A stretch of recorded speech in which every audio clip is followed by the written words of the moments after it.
Hey everybody, Shane here, Shoebox Legends. Thanks for joining me for a combined care package and rummage video today. This should be fun. I'm going to start off with the care package, and it is a very long overdue care package that I received probably 2 months ago from my friend and yours, Jason, over at the Basement Card Collector. Had this note with it: Shane, I have a small stack of cards that I have wanted to send you. The Maris and Judge card is what started the pile. Sounds right on track. I thought the Randy Maris, Roger Maris's son, TTM Auto would be cool for your home run collection. Awesome. So, Jason, my apologies with how long it took me to get this up on the channel. It is definitely not a sign of my lack of gratitude or appreciation. And I can tell right out of the gate that you have knocked it out of the park. First card is Vladimir Ballantyne, the single-season Nippon Professional Baseball home run record leader, and someone that I've gotten into collecting probably the past year or two. And I do not have this one, Jason. So off to a great start. And then we've got a couple of team set bags on. Here's the auto that was referred to, Roger Maris's son, Randy Maris, on this Ted Williams etched in stone. Great autograph. That is so thoughtful of you. And yeah, I can really tell, Jason, just 2 cards in here, how much you pay attention to my collection and my channel. And that is very touching. I did drag out in the background here, in honor of Jason, who's of course a big Cubs fan, my 1955 Topps Ernie Banks. Don't think I've ever shown this off on the channel. I bought this probably 15 plus years ago. Love Banks, and that is a part of my slow build 1955 Topps baseball set. So first team set bag here. Love this one. Yo Bo, Bart Simpson and Bo Jackson. If you were collecting in the 90s as a kid, like I was, this really resonates with you. Love those Broder cards. Here's another Ballantyne. Check this one out.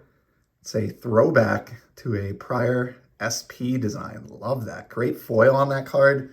And another one that I am positive I don't have. And they just keep coming here. Here's an Upper Deck timeline. Definitely noticing a theme. And here's a 2008 Upper Deck first edition rookie. So this is so cool. I was collecting back in 2008 and 2009 when the majority of his cards came out.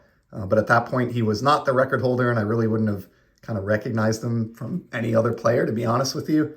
So this is really awesome to fill some of these out. Here's a base Upper Deck. And this was one of my favorite Upper Deck sets of all time.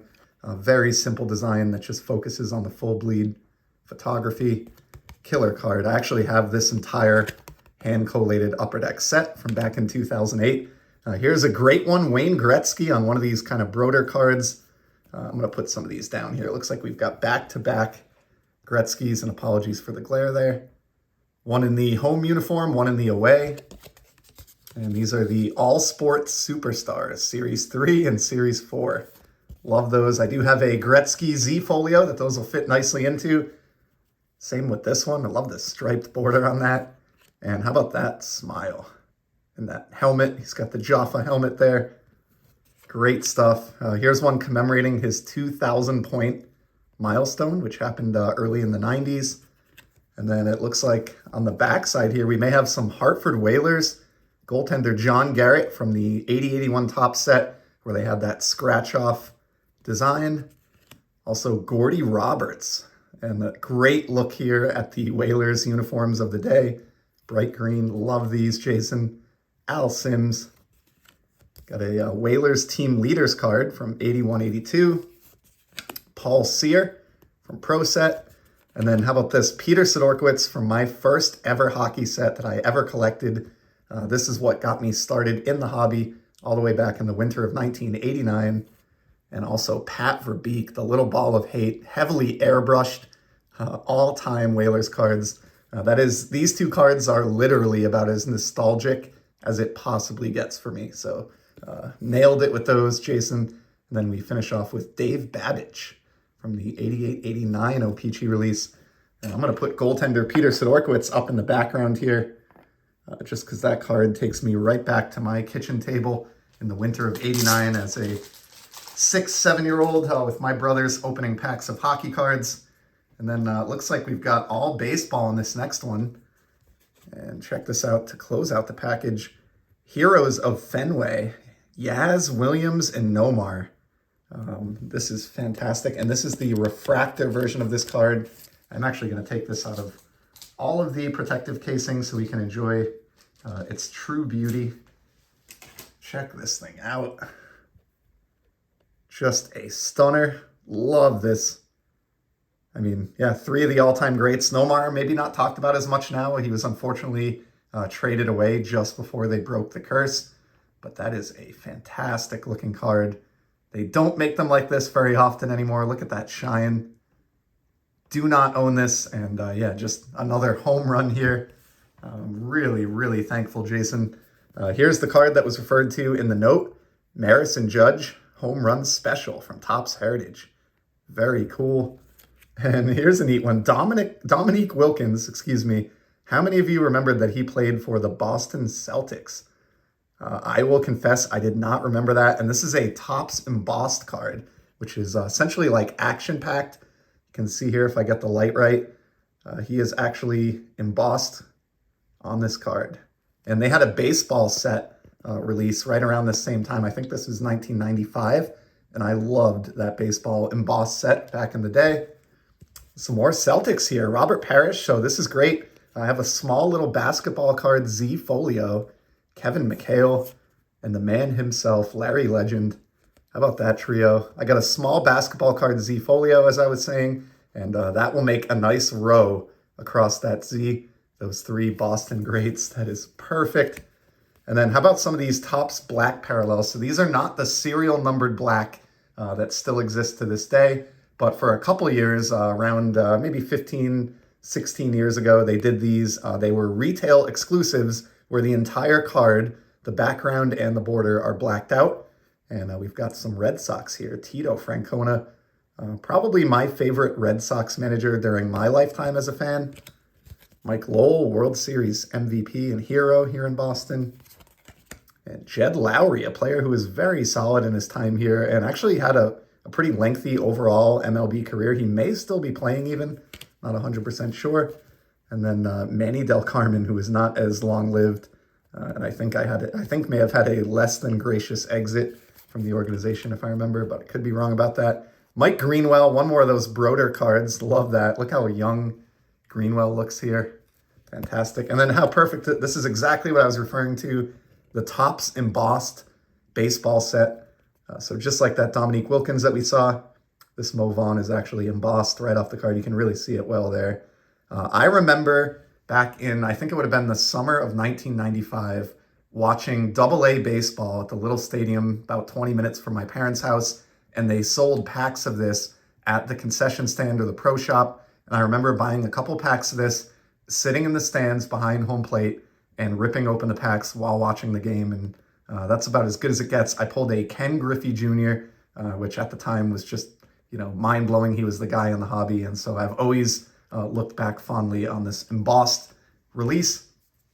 Just a couple more here. Fred Lynn from an archive set, original 1979. That's reprinted there. Troy O'Leary, Fleer Focus, was with the Red Sox for a long time. Jose Offerman, and this is a All-Star Game 1999 version of this card, which was held at Fenway Park, so that makes this one kind of cool.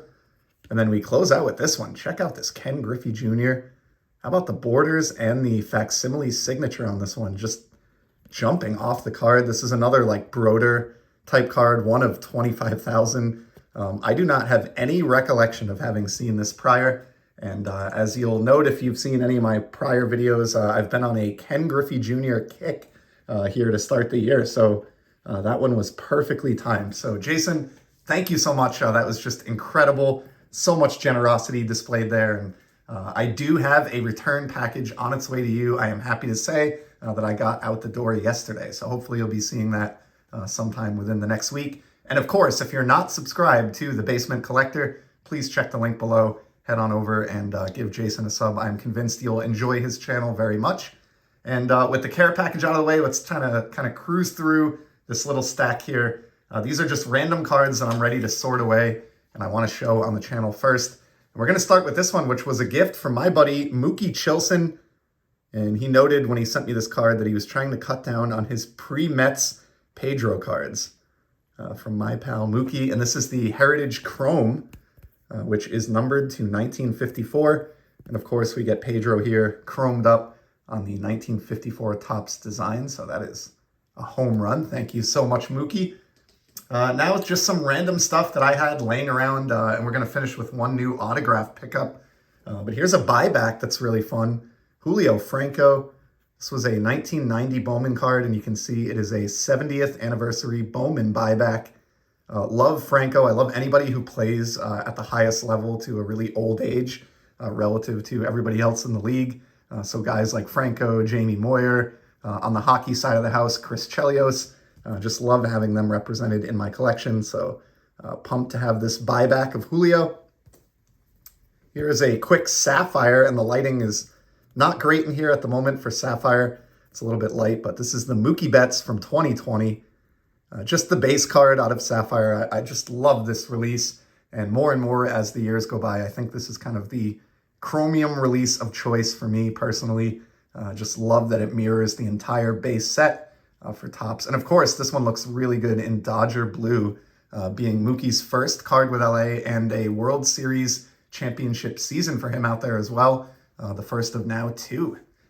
Next up, we got a Nomar, and this is perfect. I already had this in the stack prior to opening Jason's package, which you just saw me do. But of course, we had that great refractor featuring Nomar. And I had this one picked out because, again, Nomar was a favorite player of mine throughout the 90s, really, when I was a kid, latter half of the 90s for sure. And this Planet Metal insert is fantastic. I showed one of these on the hockey front recently. I think it was an Ovechkin that I pulled out during a rummage. But this is not an expensive card, at least certainly not for Garcia Parra. So if there is anyone that you like that is on this checklist, love the die cut element combined with the shine. Just fantastic. And we'll actually put Nomar up in the background here as well. See if we can get a little light on that one. Just gorgeous card. Found this autograph, and I had actually kind of forgotten that I owned it. It was sitting in a stack, but John Olerud for the Toronto Blue Jays. Great signature. Really admired this guy growing up. I remember the season where he was, at least for part of it, kind of chasing 400. Was always a reliable hitter. Finished his career with Boston, which I was pumped to see at the time. And of course, what's cool about this one, it is a throwback done on the 1993 design, which was a World Series championship year for the Blue Jays. So love that card and was happy to run across that one. Got a little quick foray into hockey here, and then we're going to finish with baseball. And this next one is a grouping that I found. So back in the 1972 O-Pee-Chee hockey release, the WHA had started up as a rival league, the World Hockey Association, basically to challenge the NHL. Much like the ABA and the NBA in basketball had happened previously. In fact, some of the same people were involved in this, and they lured away some of the game's biggest players, created a whole new league that challenged the NHL throughout the 70s before it eventually folded and a few of the teams merged into the NHL. But in 72, the first year of the WHA, O-Pee-Chee put WHA cards at the end of the NHL checklist. So the high number series in this set actually features WHA teams. I think it's an incredible look back at a past that most of us are not familiar with. So I don't know a lot about these players, but I'm trying to collect all of these cards. We start off here with Ron Walters of the Alberta Oilers, who would eventually become the Edmonton Oilers. You recognize the logo there. They were one of the franchises that survived until the end and merged in with the NHL. Here's one that didn't. The Houston Aeros, Ted Taylor. Shout out to all my friends in Houston. I know many of you are in the Houston area anyway, but there's a Houston Aeros hockey card for you. And how about that hot pink in the background there, contrasting that Aeros jersey? That is a fantastic looking hockey card. Got just a small stack of these. Here's another Alberta Oiler, Val Fontaine, and he was the captain, as you can see here. And that is, man, he has almost no padding on at all. He looks like somebody's grandfather. Love that card. Check out this one from the Ottawa Nationals, Bob Leduc. So that's another franchise that did not survived. Many of these WHA franchises folded within a year or two. They were constantly springing up and then going bankrupt. Here's another Houston card and a goalie at that, Wayne Rutledge. And then this is one of my favorites for the LA Sharks. Apologies for the camera focus issues there. Gary Veneruzzo. The LA Sharks. Really cool logo there. And then the final one on this front from the Quebec Nordiques, who, of course, like the Oilers, were another one of the franchises that survived the entire run of the WHA and merged in with the NHL at the end of the decade. Michel Parizeau. So yeah, just a fun little grouping there. I think there are around 50 or slightly over 50 WHA cards in that high numbers release of that set. I might be up to maybe 20 or 30 of them now, but it'll be fun to file these away along with the others in that pursuit. Two other quick hockey cards. I'll show these together. I know this video is getting long, but I am working on the Elite Series insert sets from the world of hockey. Baseball and collectors of other sports are familiar with these. Always numbered to 10,000 or usually numbered to 10,000. These were really high-end inserts back in the day. These are, I think, from the 94 Donruss release, and we've got Hall of Famers Jeremy Roenick and Teemu Selanne here. Dual Hall of Famers. Like I mentioned, serial numbered on the back to 10,000.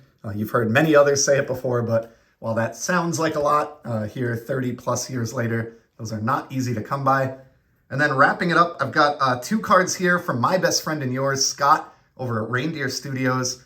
This first one here I showed off on a collab that I did with my buddy Brent Richards, but this is the great Dave Parker. And then we have Dick Allen to go along with it. These are the first two Marker Doodle Monday sketches for Scott over at Reindeer Studios here in 2025. He's doing these colored borders, which are very reminiscent of like Topps Kids baseball to me. Was thrilled to pick up each of these two. They are numbered, limited run to 50. Got copy 1 of 50 on the Dick Allen. And can't recommend these enough. Scott sells these for about $6 in his Etsy studio. I'll try to remember to leave a link below, but worth keeping an eye on throughout the year and grabbing a couple of these to support a great member of our community and enhance your collection with some incredible original artwork. And then last but not least, I have one more autograph here. I'm in constant pursuit of these 1990 Topps autos, and I landed Sandy Alomar. Love these out of Archive Signatures. This is copy 1 of 42. You can see here with the serial numbering. A little bit of a dark card, so the signature isn't super easy to make out, but he did do a great job signing this one. Love the big, bold autograph there. And again, any of these that I don't already have are just so attractive to me. I love 1990 Topps, and these are a fun way for me to relive that set and recollect these, but with a definite challenge element and some scarcity and some cost involved. I mean, I say that kind of tongue-in-cheek. I think this was a $10 bid that won me this Sandy Alomar. So somewhere around 30 to 40 of these now in the collection, and I think I do have another one on the way, but for today, that's a wrap. I've gone on much longer than I usually do, almost 20 minutes, but thanks to my friends Mookie Chilson for that great Pedro card, and of course to Jason over at the Basement Collector for that wonderful care package. Please head over and check his channel out. To everybody else, appreciate you stopping by. I'll be back soon, and until then, enjoy your hobby. Take care.